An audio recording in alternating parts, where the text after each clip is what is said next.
Hi, everyone, and welcome to the COVID-19 vaccine show. I'm excited to welcome the program Dr. Mark Hayden. Dr. Mark, how are you?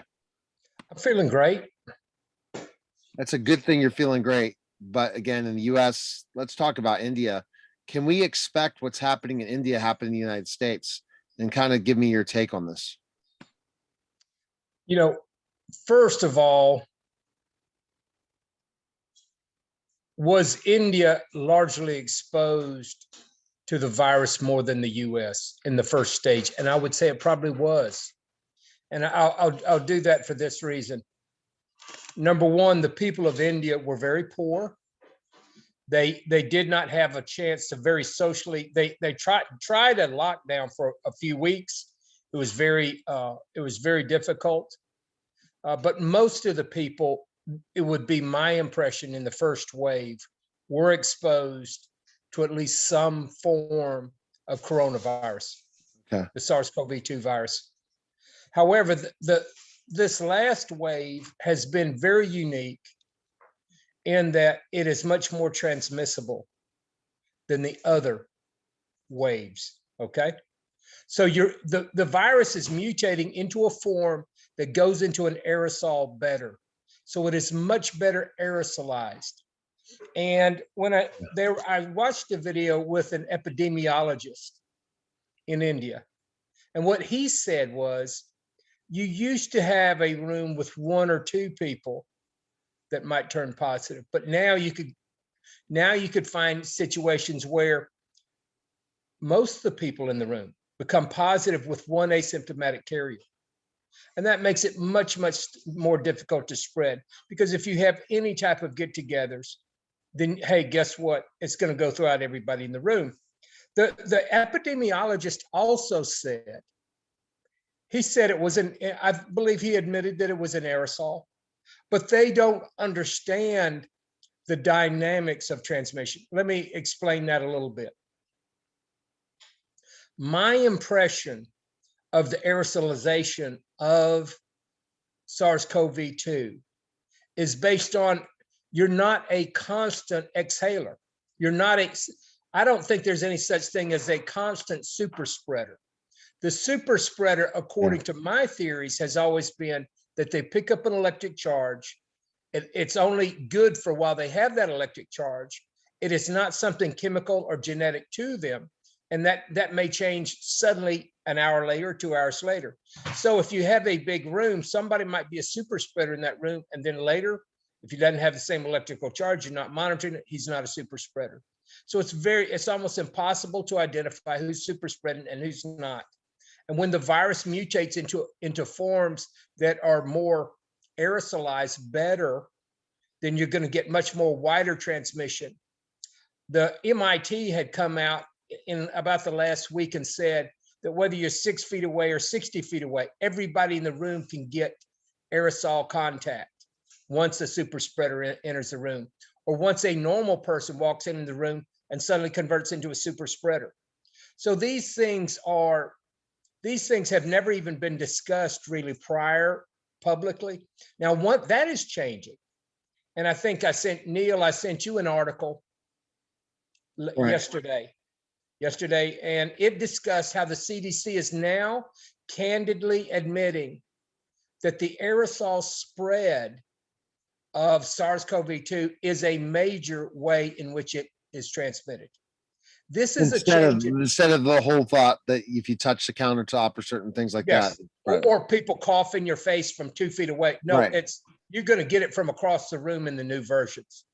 They're being forced to do that, even though that's an uncomfortable position for the CDC. And let me explain why. Originally, the N95 mask was not designed for aerosol. It was designed for regular large droplets. An N95 mask is excellent, okay? And it will stop an aerosol. But we didn't have N95 masks for everybody. We only had, if you remember, most people just had a surgical mask.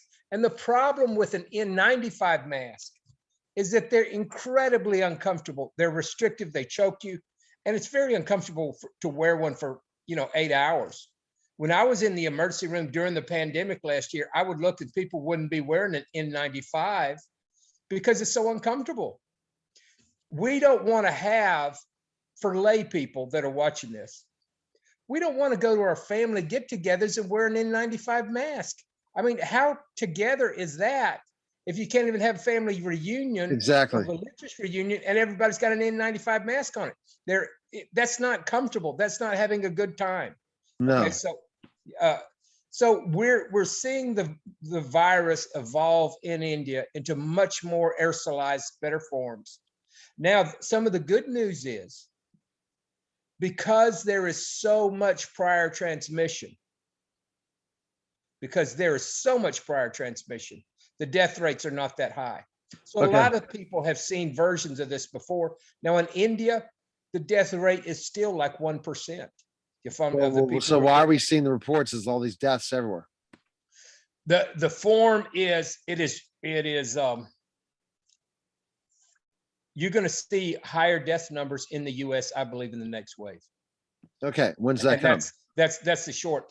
And I think you'll see it here within probably 3 months, maybe sooner.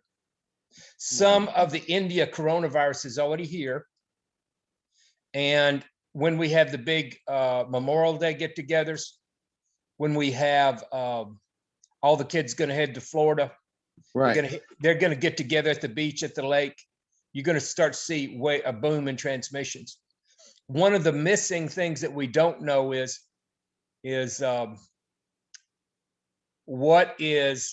how much of the transmission will really still be occurring because of the vaccinated people. And I think that you're seeing that what is the standard of herd, people have been talking about herd immunity for 4 or 5 months. Right. So that's the standard. So they say if you get 70% vaccinated in the United States, you're set. That's not true, because let me tell you, herd immunity is not a fixed thing.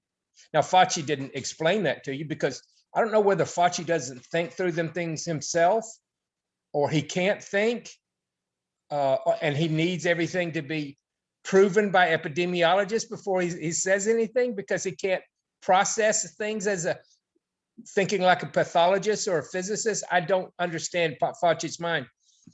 When we say herd immunity, it depends on how transmissible it is. We know that herd immunity for measles that is aerosol spread is 90%. Now, when SARS started out, it was occasionally an aerosol.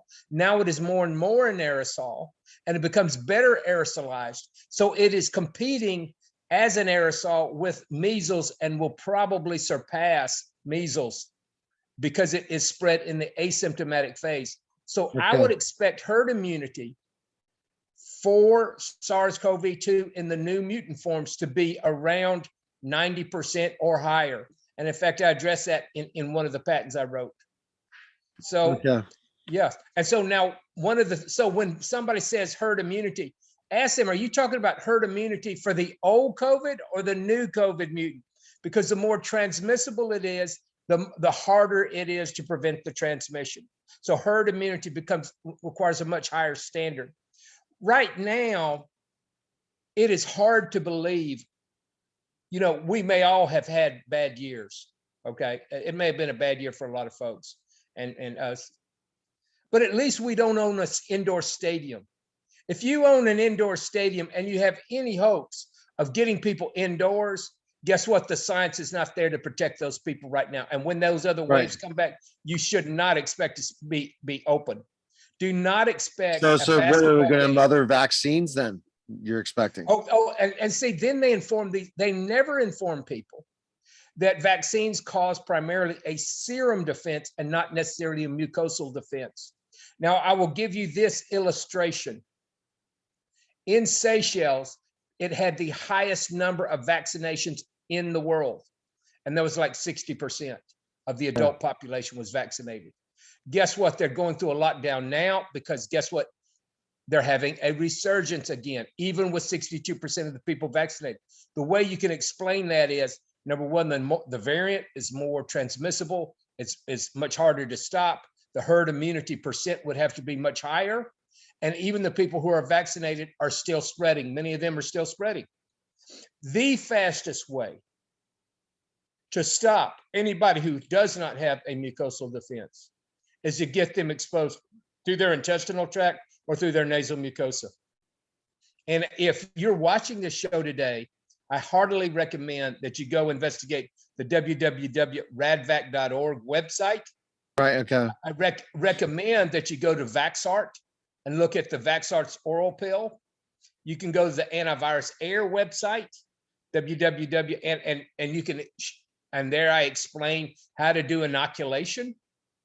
The other thing is between Radvac, Vaxart, and inoculation, there are multiple things that you can do. So you're not left without solutions. But I do want to say that there is something really important that happened in the last week.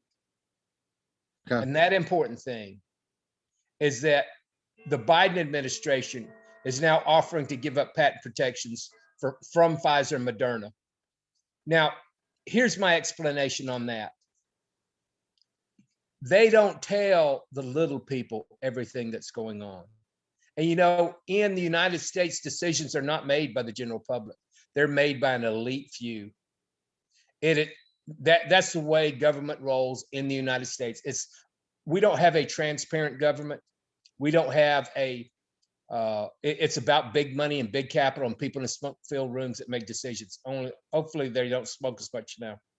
But it's a bunch of insiders that get to make the decisions, and they don't really depend on an informed public. Can you expect a government shutdown when we get the next wave?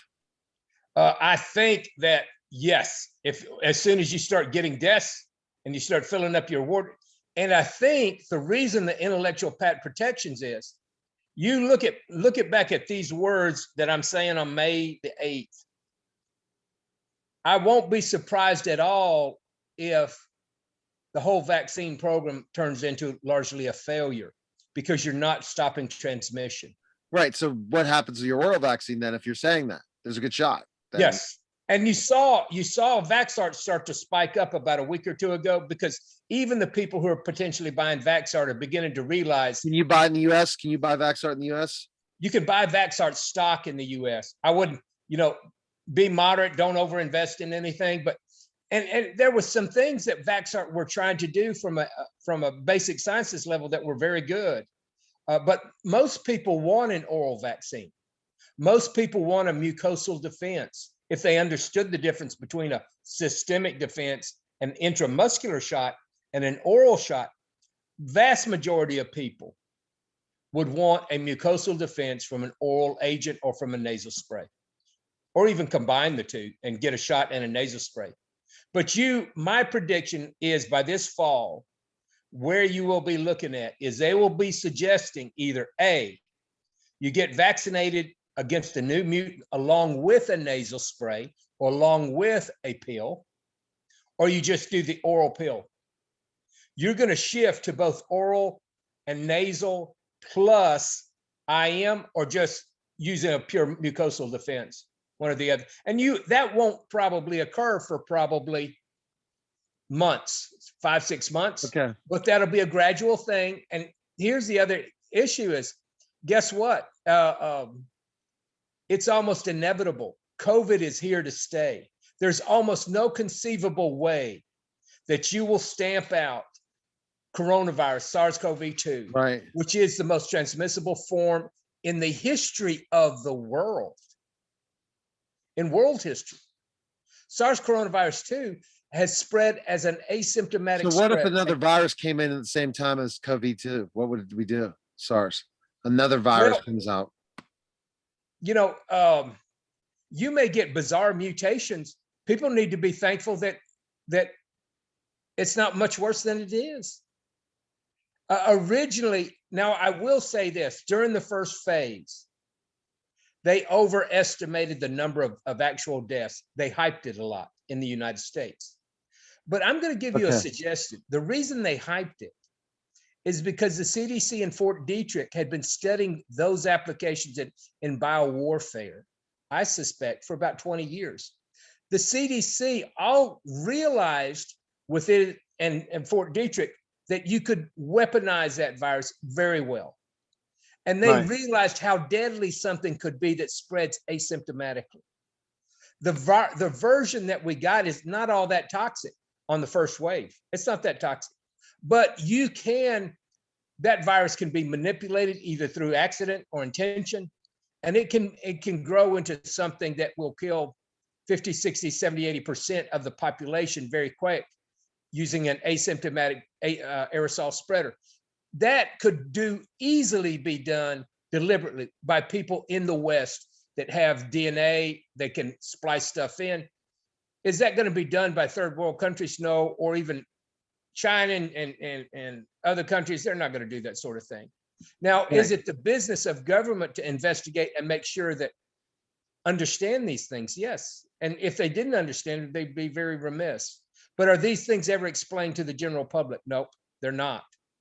The current form is likely going to be far more pathogenic than the last form. Okay, so what It's about your gonna be vaccine? much What more about your spread. vaccine now? Your vaccine, not Vaxart, your one where you swallow. Okay, here's what I want to do for the people of India. When I went to patent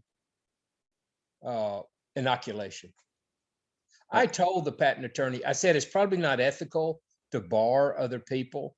If somebody needed to do something to save their life, it's not ethical for me to say you shouldn't do it.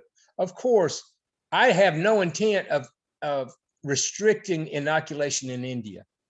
Right now, as we speak, if you want to stop the transmission of SARS-CoV-2 in India, the fastest way is to develop an antibody defense on the surface of your lungs. And the fastest way to do that is to expose yourself Right. to intestinal live virus.